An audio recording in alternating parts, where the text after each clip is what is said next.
Hoy vamos a hablar de los conceptos más relevantes del mundo de la inteligencia artificial. Un tema que está de moda y que seguramente has escuchado ya estos conceptos, pero vamos a entrar en detalle y a entender realmente lo que hay detrás. Soy Roman Rey. Y yo, Ángel Rey. Si estás listo para entender en profundidad temas técnicos de blockchain y tecnología, bienvenido a Signolab. Sigue escuchando. Vale, Roman, hoy quiero repasar estos conceptos que escuchamos por todos lados. MCP, LLM, y aunque la audiencia seguramente ya conozca estos conceptos, por encima yo creo, quiero repasarlos para entender realmente todo el tinglado que está montado. Entonces, la primera pregunta que tengo es, ¿qué es un LLM? Pues un LLM es un Large Language Model, un modelo de lenguaje enorme o gigante, ¿no? Large. Es un modelo de IA que está entrenado para entender y generar lenguaje, ¿no? Por ejemplo, lenguaje humano de forma natural. Y ya vamos a ver que no solo genera lenguaje humano, sino que va a poder generar cualquier tipo de secuencia textual, o sea, todo lo que puedas representar con un lenguaje, por ejemplo, lenguaje de programación o un lenguaje musical, vas a poder representarlo y generarlo con un modelo de IA. Vale, pero realmente, ¿qué es un modelo? Pues un modelo en sí no deja de ser una función matemática. Y con función matemática me refiero literalmente como una bolsa de multiplicaciones, divisiones y muchísimas operaciones, pero cuando digo muchísimas estamos hablando de miles, millones y en algunos casos billones y trillones de parámetros, ¿no? Que con todas estas multiplicaciones consiguen generar un output, ¿no? Un resultado cuyos números representan un valor, una imagen. Yo en la universidad me acuerdo que en econometría hacíamos predicciones de series temporales y teníamos modelos. Pero empezamos básicamente con regresiones lineales al principio de todo, luego se complica un poco más. Pero claro, estos son modelos también, ¿no? O sea, tienes un input, una función matemática y tienes un output. Es que me temo decirte que lo de la inteligencia artificial no es nada más que una metáfora, ¿no? Al final, estos modelos que estabas utilizando tú en econometría siguen siendo modelos. La inteligencia artificial no deja de ser matemática aplicada, o sea, álgebra aplicada. Lo único que se aplica de una manera con millones de datos, con millones de operaciones de multiplicaciones de matrices. ¿Os acordáis cuando hacíais las multiplicaciones de matrices, supongo que en el bachillerato o en la universidad? Pues aquí aparecen esas multiplicaciones de matrices. Y con estas multiplicaciones de matrices, el resultado puedes acabar teniendo imágenes, puedes acabar representando frases, palabras, números. Entonces, esto es lo que se entiende como modelo. Es esta bolsa, esta caja mágica de operaciones que le pasas un input de entrada y resulta un output. Y este output pues se puede interpretar, como he dicho antes, imágenes, vídeo, audio, depende de la codificación que le demos. Entonces, la etiqueta de inteligencia artificial, ¿cuán de cierta es? Porque para mí esto me suena a machine learning. Lo que hace unos años todo el mundo estaba de moda, ¿no? Y se escuchaba por todos lados. Ahora se ha como cambiado a inteligencia artificial, pero muchos modelos, ¿cómo se diferencian estos de machine learning? Es que al final no hay tanta diferencia por lo que hace la matemática que hay detrás, sino es más bien el marketing que se le quiera dar. Obviamente no podemos comparar las regresiones lineales con los modelos de inteligencia artificial que tenemos hoy en día, pero están basados en el mismo fundamento, lo único que con muchísimas más operaciones, otras técnicas de optimización, etcétera, etcétera. Pero al final, por ejemplo, diferencia entre machine learning y álgebra lineal, hay gente que dice que es muy parecida, lo único que se aplica en diferentes operaciones. Entre deep learning y machine learning, básicamente la diferencia es que estamos hablando de redes neuronales, que otra vez no dejan de ser funciones matemáticas aplicadas y con muchísimas más capas de profundidad, o sea, más parámetros. Y cuando estamos hablando de large language models, es este deep learning aplicado a la generación y el procesamiento de lenguaje natural, y no solo lenguaje natural, sino también otro tipo de lenguaje como podría ser de programación. Claro, o sea, el machine learning no es más que una predicción de patrones. El modelo aprende con unos datos de training todos los patrones y hace una predicción de lo que va a pasar, ¿no? En este caso, hablamos de lo mismo realmente, porque yo me acuerdo que en econometría hacíamos predicción de series temporales y entonces mirábamos la temporalidad de las series y la tendencia, ¿no? Entonces hay unos patrones que detecta y luego los quieres replicar para hacer una predicción. En este caso, estos modelos LLMs también hacen predicciones de patrones, porque para mí esto no parece tan inteligente realmente. No, pero fíjate que en tu caso, en estos modelos que utilizabas, tú ya sabías que iba a haber una tendencia o tú ya sabías que iba a haber una temporalidad, ¿no? Esta seasonality. En cambio, en Machine Learning somos muy vagos. Lo que hacemos es, he visto cómo es el dataset, entonces voy a dejar que el modelo, que al principio es como un niño tonto que no sabe nada, voy a dejar que este niño mire el conjunto de datos una y otra vez, aprendiendo del error cada vez que hace una predicción. Y así poco a poco va entendiendo cómo funciona el conjunto de datos sin yo a priori haberle dicho, esta es la seasonality, optimízame este patrón, esta es la temporalidad o la tendencia, optimízamelo.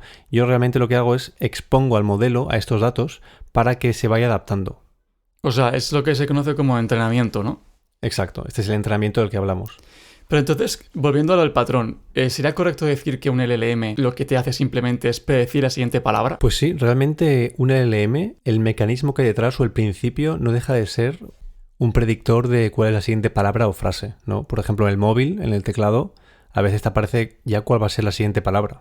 Y de la misma vez que tú predices, buenos días, ¿qué tal has dormido? Y ya te aparece sugerida la palabra hoy, el LLM hace esto pero con muchísima más escalabilidad, entendiendo todo el contexto, no todo el texto que hayas pasado anteriormente, y así hace una predicción mucho más largoplacista y con más razonamiento incluso. Es que realmente esto no me parece tan inteligente. O sea, no es que tenga una inteligencia autónoma en la cual...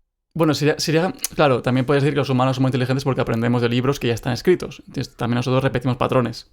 Pues aquí es una cuestión filosófica, ¿no? ¿Es realmente un modelo de inteligencia artificial inteligente, no? ¿Qué es la inteligencia? Que vamos a un jardín que es inmenso y que necesitamos filósofos también para reflexionar sobre el tema. Al final es como lo del test de Turing, ¿no? El test de Turing consistía en si un humano iba a poder darse cuenta de que la máquina que estaba detrás era una máquina o era realmente un humano, ¿no? Entonces, si la máquina conseguía fakear, ¿no? O sea, pretender que es un humano y el humano se lo creía, pues se puede entender que ya podría ser inteligente para ciertas tareas. Aquí es cuando se abre la cuestión de cuándo decimos que hemos superado al humano en inteligencia. Porque hoy en día los LLMs pueden ser incluso más inteligentes que humanos en ciertas cosas a día de hoy. Claro, pero pues son inteligentes, pero porque han aprendido de mucha información que nosotros les hemos dado. Pero si el tema es completamente nuevo, si es un tema que no existe, completamente nuevo, o sea, ya sé que es difícil, ¿no? Porque siempre hay una historia... ¿La inteligencia artificial va a saber responderlo bien? Pues depende. Si puede utilizar el razonamiento y la intuición para predecir estas leyes de la naturaleza, donde podemos, por ejemplo, yo qué sé, yo nunca he tirado una pelota de rugby desde un balcón, desde mi balcón. Si lo hago, pues puedo predecir que va a caer porque he tirado manzana. Bueno, esto es para un off topic. Si yo tiro una manzana y veo que cae, pues igual si tiro la pelota de rugby también va a caer. Obviamente este es un ejemplo un poco tonto, ¿no? Porque sabemos que existe la gravedad, pero el modelo hace algo parecido, ¿no? Pues puede utilizar el lenguaje y el razonamiento para intuir otras cosas. Pero también tenemos que entender que el modelo a veces alucina, ¿no? El modelo a veces como que recuerda o simplemente alucina términos o conceptos que no han llegado nunca a suceder, pero que son muy probables que aparezcan estadísticamente como siguiente palabra a predecir o siguiente frase a predecir. Pero pongamos que... Un tema médico, ¿vale? Pongamos que hace tiempo, pues fumar, por ejemplo, no está tan mal visto, ¿no? Y pues incluso ponía que fumar, pues que igual te relaja, te sientes más tranquilo, más relajado. Y entonces pongamos que en ese momento del tiempo había un LLM, ya sé que no había, ¿no? Pero imaginemos, que había un LLM que estaba leyendo toda esa información, artículos científicos, artículos médicos de que fumar no es tan malo y que te ayuda a relajar. Y luego... La semana siguiente se detecta que fumar es malo. Hay estudios que demuestran que provoca cáncer. Entonces, en ese momento, el LLM sabe que fumar es malo. Si el LLM ha visto que durante el entrenamiento fumar aparece como algo positivo, ¿no? Porque decían que ayudaba para el estrés, decían que ayudaba para el estómago, lo que sea, pues claro, va a parecer muy probable que diga que fumar es bueno, ¿no? O que me recomiende incluso fumar. Pero aquí luego está otro tema. Si nosotros, o sea, si el LLM es capaz, con su razonamiento, de intuir que fumar es bueno para la salud o malo, eso ya depende del razonamiento que tenga, de los patrones que ha utilizado. Porque igual la intuición científica o el razonamiento científico tiende a decir, o sea, utilizando los mismos mecanismos para decir, por ejemplo, que tomar alcohol es malo, pues igual entiende también que fumar tiene efectos parecidos a tomar alcohol, igual él mismo puede predecir la siguiente palabra y decir, no, es realmente malo, aunque el texto lo haya dicho. Pero aquí, como podemos ver, tenemos un sesgo, ¿no? O sea, toda la información que los modelos están consumiendo hoy en día están sesgando el modelo. Este modelo del mundo que tenemos hoy en día, con todo el conocimiento, que seguramente sea erróneo en algunos aspectos, ¿no? Porque no tenemos la verdad absoluta, pues está influenciando los modelos de hoy en día, y hasta que no se descubran pues, contraargumentos a estos temas que seguramente desmientan que antes creíamos que era fumar malo y ahora resulta que es bueno, o al revés, pues hasta que no se descubran, los LLMs no van a poder realmente decir otra cosa. Pero diferente es también que se están utilizando los LLMs para la investigación. O sea, hay LLMs que se están utilizando para descubrir, por ejemplo, nuevas soluciones a problemas matemáticos que antes nunca se habían encontrado, ¿no? Porque claro, el LLM es muy bueno en aplicar este razonamiento, desglosar los problemas y tal. Entonces es probable que el LLM mismo, la inteligencia artificial, nos ayude a encontrar nuevas o refutar teorías que teníamos antes. Claro, y todo esto se basa al final en los datos con los que ha sido entrenado, ¿no? Entonces, esto tiene que ver con la palabra large. Asumo que cuantos más datos entrenados, más large, más grandes, ¿o cómo funciona esto? Pues la palabra large viene de que los modelos utilizan billones o incluso trillones de parámetros. Vale, o sea, parámetros no es la cantidad de datos, sino parámetros. También se utiliza, o sea, al final los parámetros son estas multiplicaciones que decíamos, ¿no? Cuanta más capacidad tenga es como tener más neuronas. Si tú tienes un cerebro con muy pocas neuronas, pues vas a poder abstraer muy poca información. Si tienes un cerebro con muchísimas neuronas, pues tiene más capacidad de cómputo, por así decirlo. Claro, y parámetro, yo por ejemplo, esto sí me acuerdo, que tienes una función, ¿no? Y es igual a beta x más 1. Entonces, beta es el parámetro que tú quieres predecir y que explica la correlación entre y y x, ¿no? Exacto. Pues tú imagínate que no solo tienes beta, sino alfa, beta, gamma, un montón de parámetros, ¿no? E incluso no solo una función lineal, sino muchísimas funciones subordinadas de otras. Y así consigues entonces, pues, generar como razonamiento. Entonces, al final, lo del large en el LLM no viene solo de los parámetros, sino también que están, como tú has dicho, entrenados con datasets inmensos. Piensa que está toda la Wikipedia, todo Reddit, todas las transcripciones de YouTube, todos los libros disponibles y todas las webs que han podido hacer scrapping. Y no solo eso, sino que también está entrenado con miles de GPUs. Por ejemplo, está la GPU que utilizan, la H1000S, creo que se llama. Una GPU es una tarjeta gráfica. Una tarjeta gráfica, ¿no? Tarjeta gráfica que como es las como, de Nvidia, ¿no? Es una máquina, exacto, las de Nvidia, por eso Nvidia ha subido tanto en valorización. Es una tarjeta gráfica, es un ordenador que está especializado en hacer multiplicaciones de matrices y operaciones en paralelo. Y cada una de estas cuesta unos 30.000 euros. O sea, fíjate ya, si estás utilizando miles de GPUs, pues haz las matemáticas y ya sabes lo que te va a costar solo tener el software. ¿Y por qué la última palabra que nos queda en Large Language Model es language? ¿Por qué language? Eso a mí se me hace entender que hay otros tipos de modelos que no son language. Pues sí, hay muchos tipos y tipologías de modelos. Hay, por ejemplo, modelos que simplemente te predicen, te dan un valor, ¿no? Por ejemplo, una puntuación de anomalía, ¿no? Un anomaly score. Yo, por ejemplo, en el trabajo he utilizado modelos para la predicción de fraude o para la detección de blanqueo de capital, y ahí generamos un anomaly score, que es simplemente un número. Entonces, esto no es un modelo que utiliza lenguaje. También hay modelos que generan igual varios valores, o modelos que generan otras matrices que representan imágenes. Entonces, al final, LLMs son los que están especializados en el lenguaje, pero hay muchísimos tipos de modelos que trabajan con valores numéricos, que producen otro tipo de, pues, arreglos con números, etc. Luego tenemos el concepto de IA generativa. ¿Por qué es generativa y cómo se diferencia esto de los LLMs?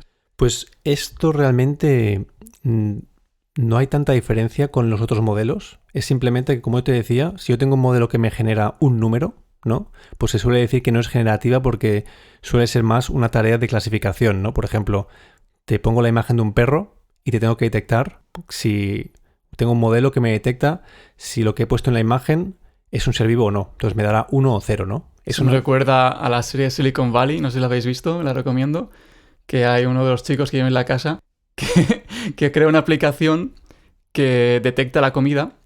Y todos están como, wow, eso hace como años ya. O sea, ahora, hoy en día es como, vale, sí, ChatGPT lo hace, ¿no? Pero antes no había. Entonces el chico creó una aplicación que te decía si era comida o no. O sea, perdona, qué tipo de comida era. Pero la gracia es que, o sea, estaban súper motivados y iban a invertir mucho dinero, pero luego te decía si era hot dog o no era hot dog. Y ya está.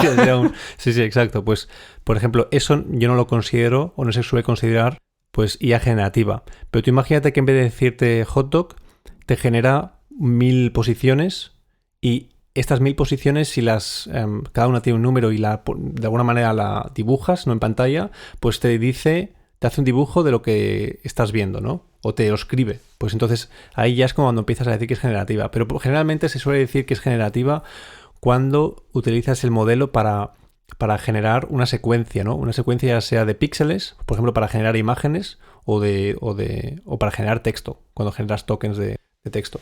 Vale, y vamos a entrar ahora en el funcionamiento de esos modelos.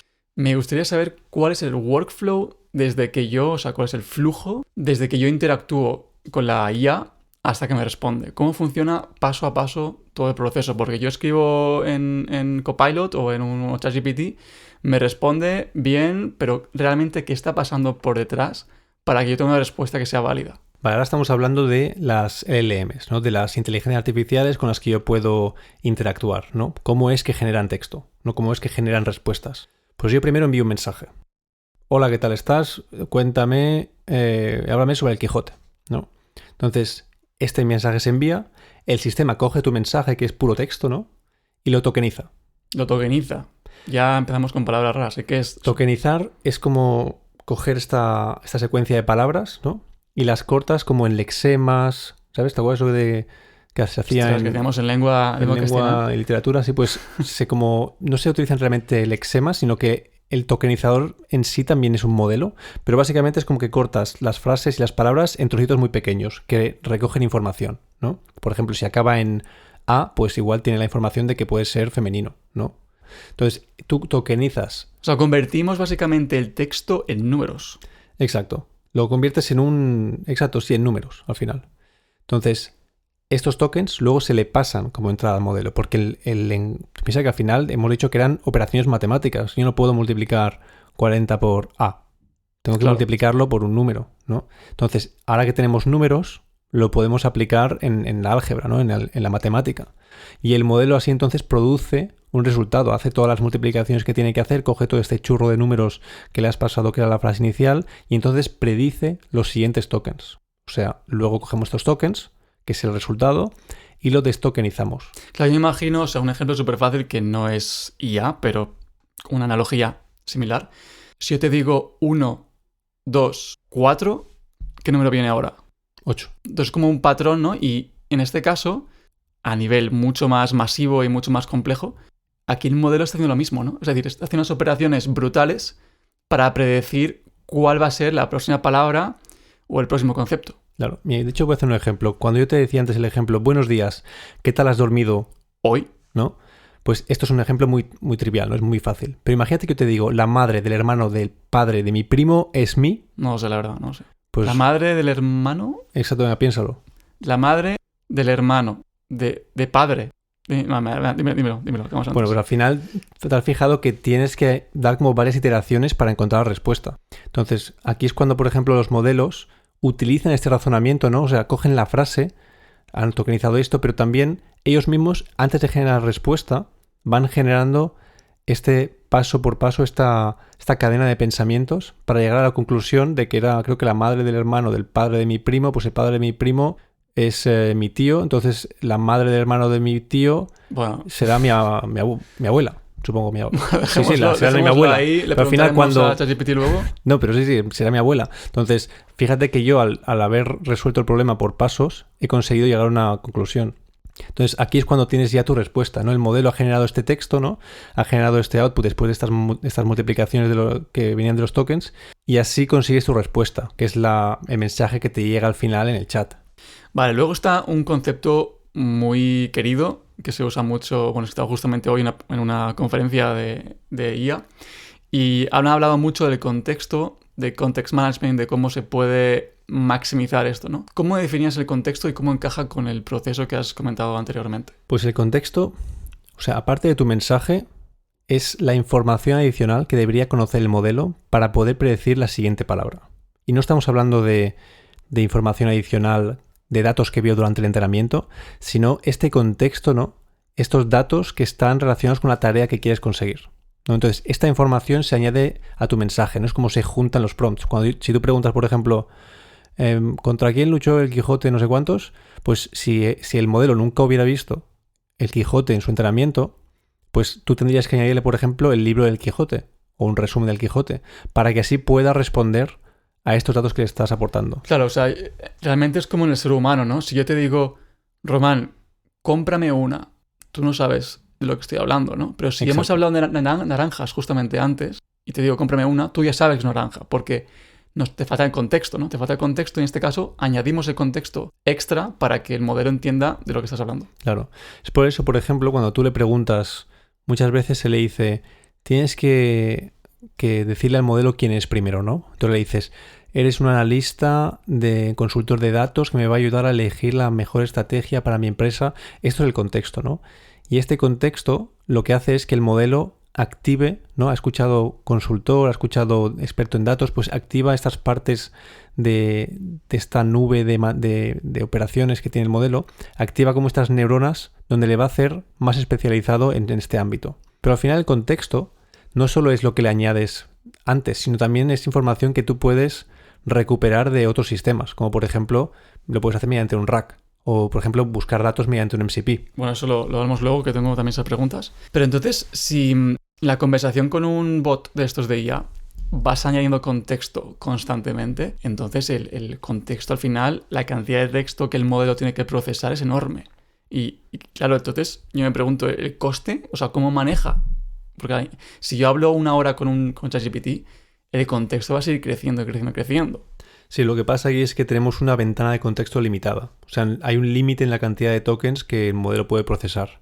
Y aquí es cuando hay herramientas que te ayudan a filtrar, a resumir este contexto. De hecho, el contexto que le pones, tú no le vas a pasar siempre toda la conversación. A veces los modelos lo que hacen es resumir esta historia de la conversación, ¿no? Tratar de condensar esta información para quedarse solo con lo que aporta información. El siguiente concepto que quiero hablar es que se llama Chain of Thought, que es como cadena de pensamiento.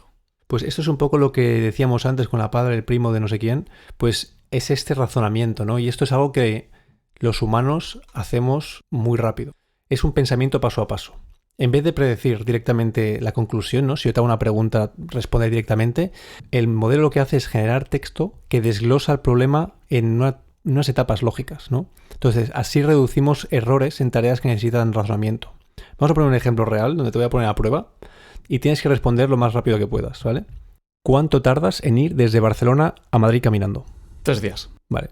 Ahora, primero que si lo consigues en 3 días es un crack. Es un crack. Pero bueno, te has intentado decir algo razonable lo más rápido que puedas, ¿no? Sí. Ahora vamos a desglosar este problema razonando, ¿no? Distancia entre Madrid y Barcelona.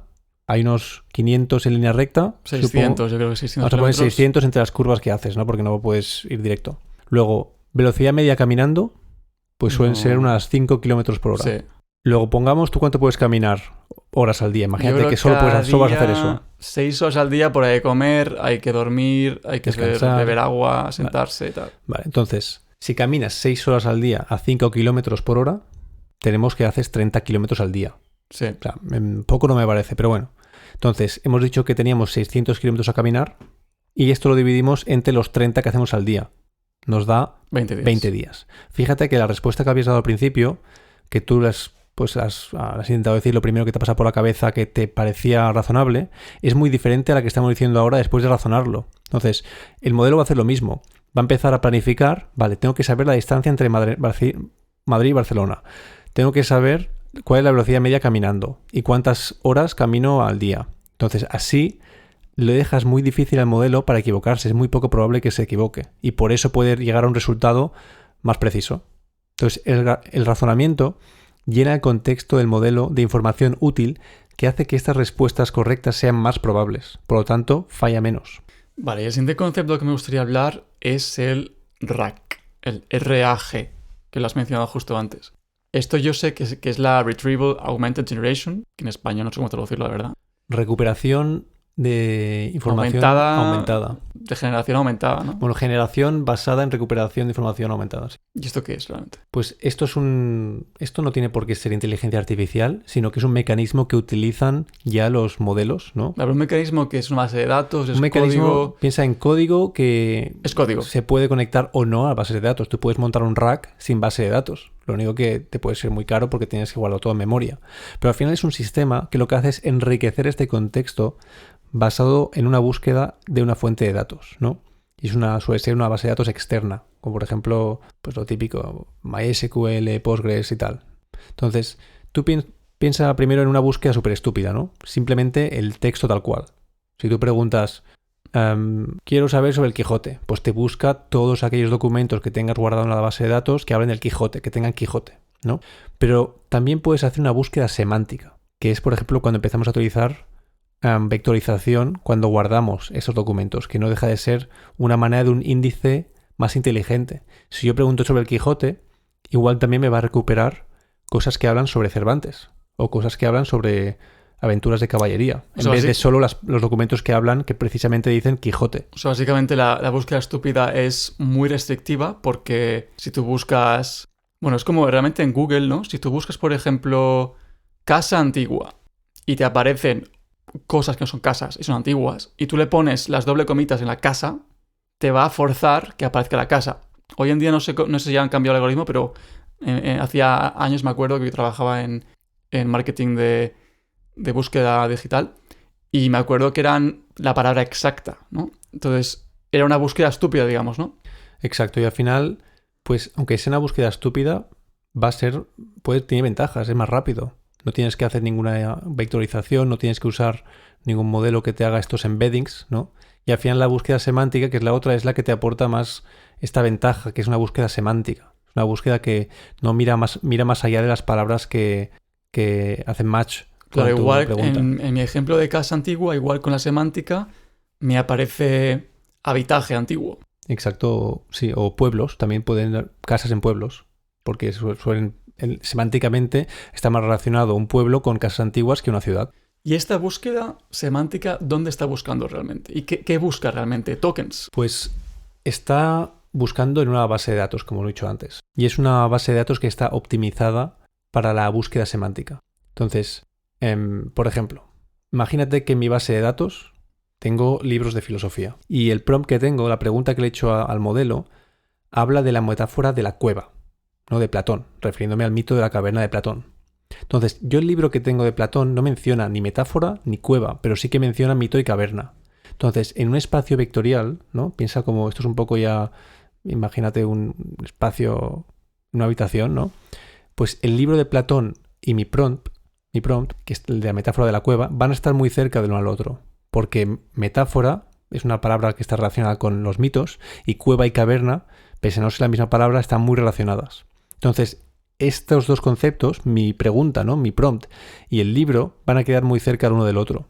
Esto se hace al final, ya adentrando un poco a detalle de la matemática que hay detrás, son vectores que son muy parecidos. Son un vector, pues al final piensa un vector. ¿Me recuerdas que es un vector? Un vector es un arreglo de números, piensa en una lista de números, ¿no? Entonces, al final, estos vectores tienen direcciones, apuntan... Es como si estuvieran, por ejemplo, en 3 dimensiones, pues en la habitación, en el caso de la habitación tenemos 3 dimensiones, pues uno puede apuntar hacia el fondo de la habitación, el otro puede apuntar un poco al fondo hacia la izquierda, y lo que hace esta búsqueda semántica es buscar el ángulo entre ellos, ¿no? El ángulo entre ellos que sea más pequeño va a ser aquel que se parezca más. Entonces, tenemos un ángulo, que es mi búsqueda, y tenemos otro ángulo, que es otro vector, que es el del libro, pues la que sea más pequeña va a ser la que tengan más cercanía semántica. Vale, si me acuerdo de los vectores, me he acordado un gráfico de esos de X y, de los ejes, y que había unas flechecitas, ¿no? Esas flechecitas que indicaban una dirección. Entonces yo imagino aquí, ¿no? Que, claro, estos son 3 dimensiones, pero aquí estamos hablando de muchas dimensiones, ¿no? Sí.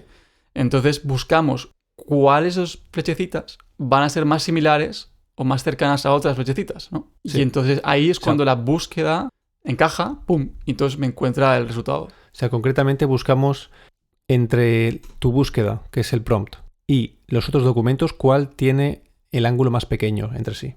Porque esta es la que se parece más. O sea, es como más similar, ¿no? Entonces tú imagínate que al final encontramos varios libros, ¿no? Y entonces el libro o el fragmento que más se parecen, pues lo ordenamos, hacemos un ranking por los que tengan este ángulo más pequeño. Entonces, igual tenemos otro libro que habla de cuevas, que también aparece en el ranking, pero va a aparecer mucho más abajo en el ranking. Entonces ya no lo incluimos, ya que igual no habla de metáforas ni de mitos o filosofía.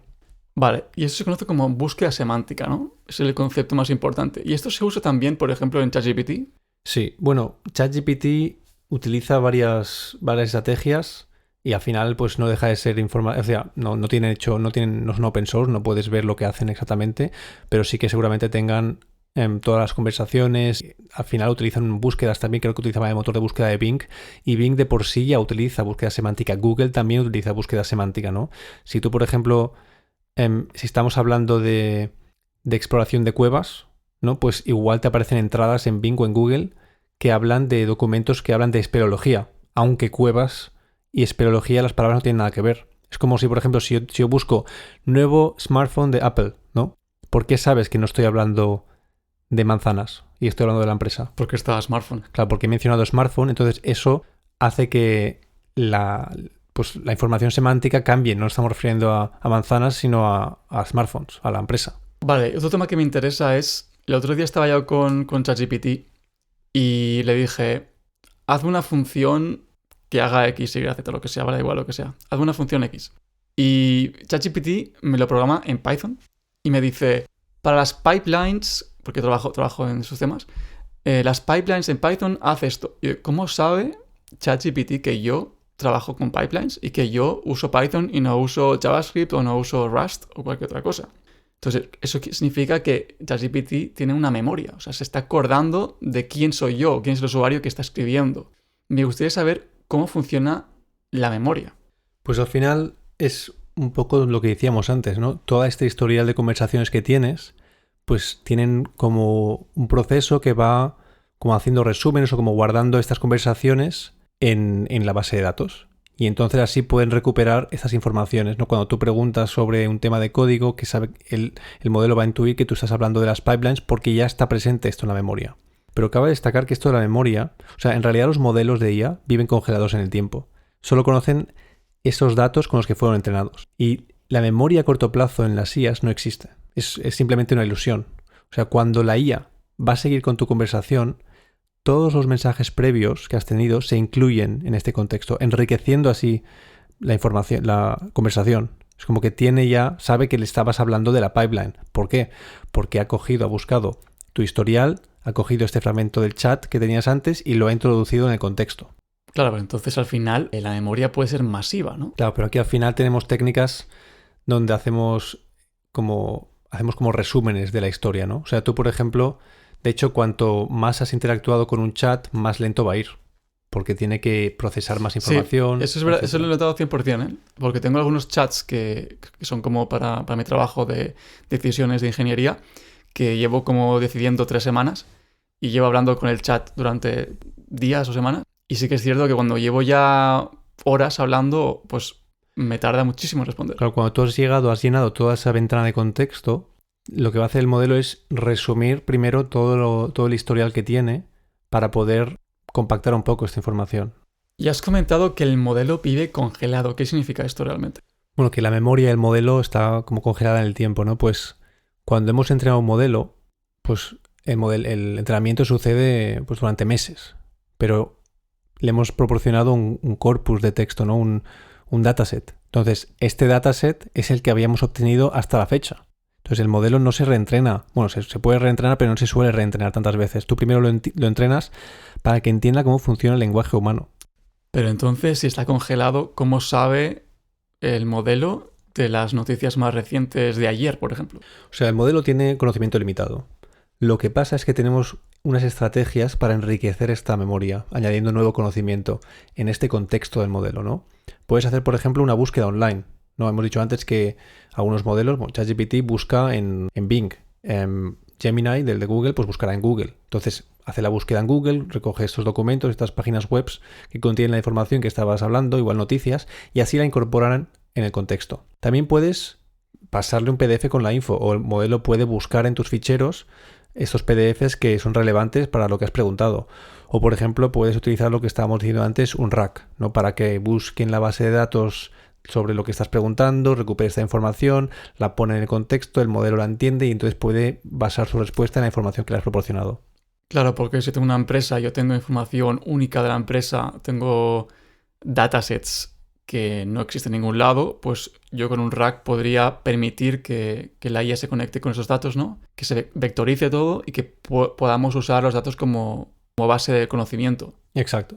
Sí, sí. Y al final piensa que las empresas, o sea, suelen tener datos privados que no pueden compartir por confidencialidad. Entonces, pueden utilizar estos mecanismos de búsqueda en wikis internas, en SharePoint o el Google Drive, para que los modelos puedan responder basado en información interna de la empresa sin enviar esta información a otros sitios. Y toda esta información, toda la conversación, ¿dónde está guardada realmente? Pues la conversación, ahí ya depende del proveedor, ¿no? Si utilizas ChatGPT, pues estará guardada en los servidores que utilicen OpenAI. Si utilizas Gemini, seguramente esté guardada en algún sitio por Google. Si utilizas uno que tienes tú hosteado tú mismo como OpenClaw y estos, pues tienes diferentes estrategias para guardar las conversaciones o los datos del RAG o de la búsqueda, pues depende ya de, por ejemplo, los puedes conectar con un MCP, vas a poder conectarlos a tu Confluence, por ejemplo, a tu Wiki o a tu Google Drive. Entonces puedes como delegar un poco al modelo de decidir dónde está esta información guardada. Vale, nos hemos centrado mucho en chatbots, ¿no? Que es lo que hemos hablado de memoria y todo eso. Pero me gustaría entrar en el concepto más hype de todos, que es los agentes. ¿Cuánto hype hay en los agentes? Y primero de todo, ¿qué es un agente? Pues un agente es un espía, ¿no? Un agente James Bond. Pues un agente, al final, si el LLM es el cerebro, ¿no? Esta matemática que está detrás, el agente es el programa completo, que mediante la inteligencia artificial que aporta el LLM es capaz de realizar acciones autónomamente. Al final no deja de ser. Es un cuerpo y que su cerebro es el LM, lo que hemos hablado antes, pero ahora ya este cuerpo actúa. Claro, es que puede realizar acciones y es autónomo.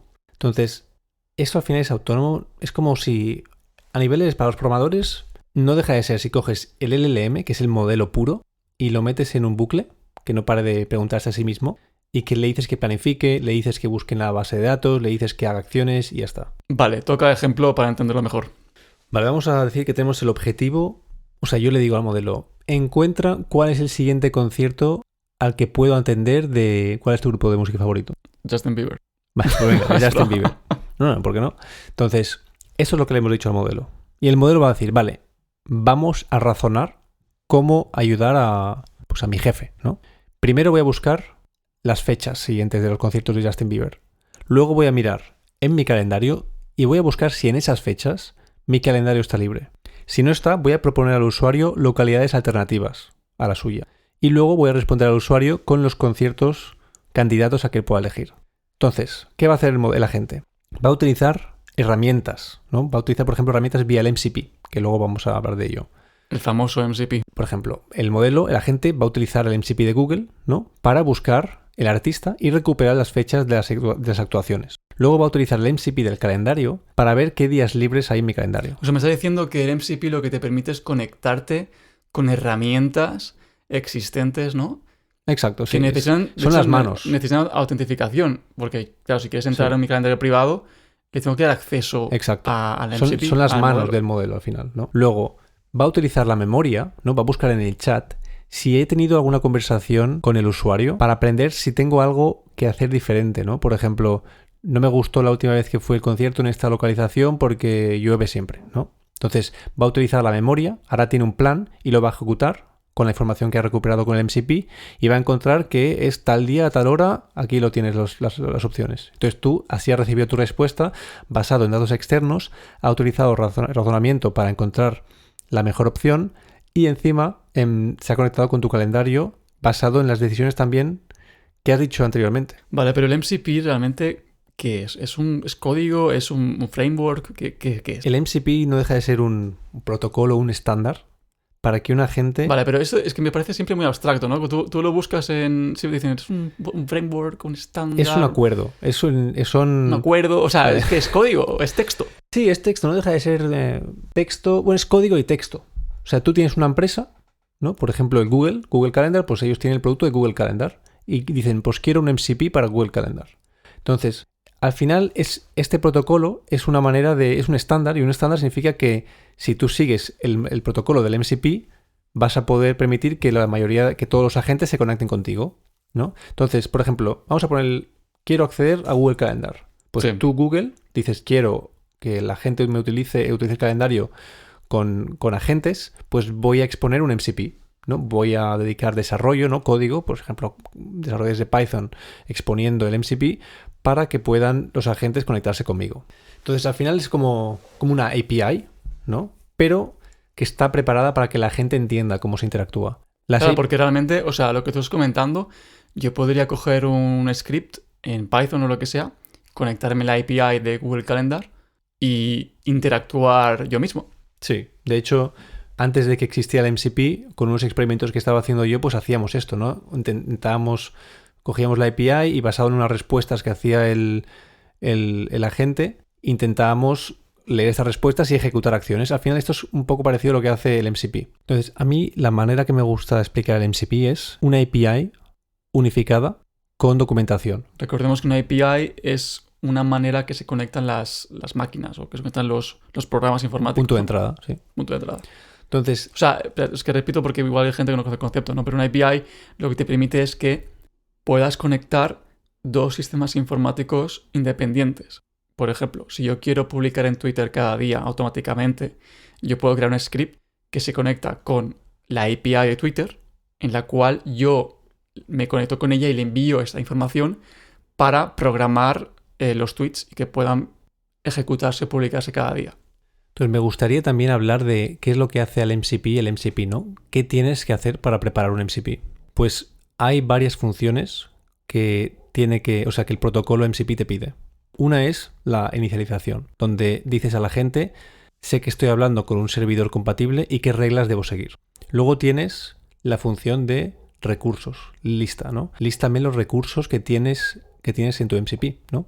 Sé que existen documentos específicos que los puedo leer, sé que puedo acceder a estas bases de datos, etcétera, ¿no? Por ejemplo, en el caso de Google Calendar, sé que puedo acceder a los eventos del usuario. Y luego tienes, por ejemplo, otra función que son las herramientas, la lista de las herramientas, ¿no? Sé que puedo ejecutar estas acciones para modificar o buscar datos o para agendar citas en mi calendario o eliminarlas o enviar la invitación a otra persona.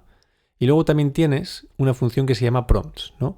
Que son las formas sugeridas que tengo para interactuar con ese servidor. Entonces, estas cuatro funciones, ¿no? Inicialización, lista de recursos, lista de herramientas y lista de prompts, son las que hace que el MCP sea el MCP. Es el estándar, ¿no? Lo que necesitas para que puedas ofrecer el MCP en tu aplicación. Vale, cambiando de tema, me gustaría hablar de los modelos en sí, ¿no? Yo estoy programando y yo uso, bueno, voy a hacer publicidad a ninguno, ¿vale? Pero es un modelo que es muy caro y lo uso porque funciona muy bien. ¿Y por qué funciona bien? Sí que es cierto que lo he visto que funciona bien, pero también porque lo he leído. He leído que funciona bien, entonces yo lo uso. Así que un poco de marketing me he tragado. ¿Cómo podemos evaluar cuáles son los mejores modelos hoy en día? Pues hay unos benchmarks, ¿no? Hay varias maneras de evaluarlo. La primera, por ejemplo, es con los benchmarks que miden pues ciertos aspectos. Por ejemplo, está el benchmark MMLU, que mide el conocimiento general, ¿no?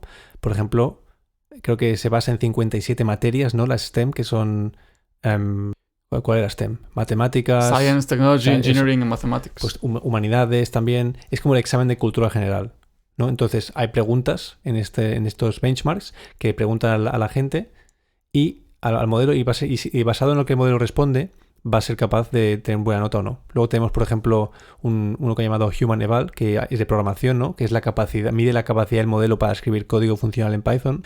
Luego tenemos otro, por ejemplo, para razonamiento matemático, ¿no? Que son problemas matemáticos de ciertos niveles que requieren pasos lógicos, ¿no? Entonces aquí, por ejemplo, también evalúas por la capacidad matemática del modelo. Y luego tienes uno, creo que es GPQA, que mide la ciencia experta, que son preguntas de nivel doctorado en biología, física, química muy difíciles, y esto mide la capacidad de sofisticación. Pero este benchmark, realmente, ¿qué es? Es una medida de inteligencia, por así decirlo. Ya, pero ¿qué es texto otra vez? Sí, es texto, o sea, escoges un prompt, le dices, ¿cuánto tomas 2? 4, bien, venga, un punto. ¿Cuánto es la derivada de no sé cuántos? Es como queremos objetivizar la comparación de los modelos y que hay como unas reglas que deciden cuán de bueno es un modelo, ¿no?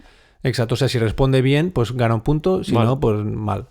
Entonces, aquí hay un problema, que con estos benchmarks suele haber un problema de contaminación, ¿no?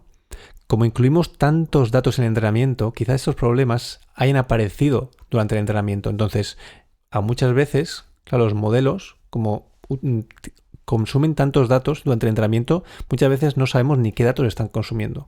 Entonces, aquí es posible que llegan a aprenderse de memoria estos problemas y por eso pueden llegar a tener muy buenas marcas. Pero tenemos, por ejemplo, otra manera de evaluar, que es, por ejemplo, el chatbot Arena, que esto ya es como el test de Turing definitivo, donde es una evaluación humana a lo crowdsource, ¿no? ¿Qué es crowdsource? Básicamente, pues tú mismo puedes entrar, registrarte y te puedes poner a evaluar modelos en tu tiempo libre, el viernes por la noche, por ejemplo, ¿no? Entonces, De gratis. porque eres un crack. Entonces, Porque amas la inteligencia artificial. dime. Porque amas la inteligencia Exacto, artificial. porque es un crack de LinkedIn.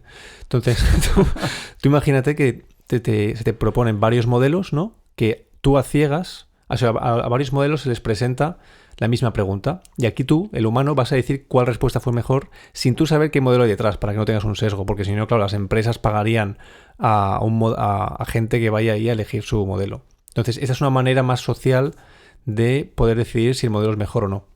Entonces, todos estos benchmarks, todas estas evaluaciones se utilizan entonces para decir, mira, mi modelo, el que hemos entrenado, sacas tu paper y dices, mira, es el mejor en todos los benchmarks. Y encima, en el chatbot Arena, soy un crack. Pues eso al final, depende del marketing que tienes, puedes empezar a mostrarlo y no.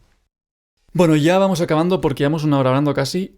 Me gustaría hacer una conclusión de todo esto que hemos hablado. De mi parte, lo que más me ha gustado ha sido el tema de los patrones, que los LLMs al final tampoco para mí, o sea, personalmente, no me parece tan fuerte la inteligencia que hay detrás. Evidentemente estoy como muy sorprendido de lo que hemos conseguido con todo esto, pero al final están prediciendo la siguiente palabra, ¿no? Le damos mucha información y predecimos la siguiente palabra.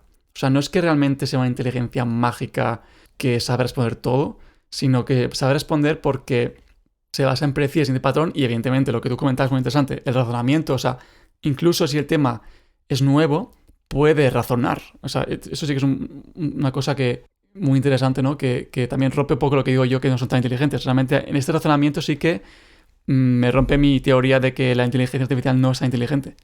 A mí lo que me explota la cabeza es que al final han sido capaces de hackear el lenguaje humano y que al final nuestra inteligencia está basada en nuestro lenguaje, ¿no? La manera en la que hablamos te estructura el cerebro de una manera u otra y te permite llegar a unas conclusiones u otras. Entonces, todo este conocimiento que tenemos en lenguaje, ¿no? Hemos sido capaces de traspasárselo a un modelo matemático. En forma de números. En forma de números que me sorprende. Ha sido capaz de aprender y entonces así derivar conocimiento y razonamiento. Y para mí una reflexión, que esto es más bien filosófica, el razonamiento humano, la inteligencia humana, quizás no es tan diferente a simplemente reconocimiento de patrones a través del uso del lenguaje. Entonces, hoy en día igual nos creemos muy inteligentes, pero es muy probable que pese a que nos creemos inteligentes, no estemos haciendo nada más que predecir la siguiente palabra tras mucho razonamiento instantáneo que hacemos con nuestro cerebro. Y con esto ya nos despedimos. Vamos a hacer más episodios relacionados con temas hypes, evidentemente, de inteligencia artificial. Pero siempre yendo al detalle y dejándonos del humo. Exacto, porque también trabajamos en eso nosotros y estamos aprendiendo cada día nuestro trabajo y bueno, vamos a aportar mucha información nueva, así que seguidnos. Antes de todo, dejadme en los comentarios quién es la madre del hermano del padre de mi primo. Y nada, hasta la próxima y goodbye. Eu.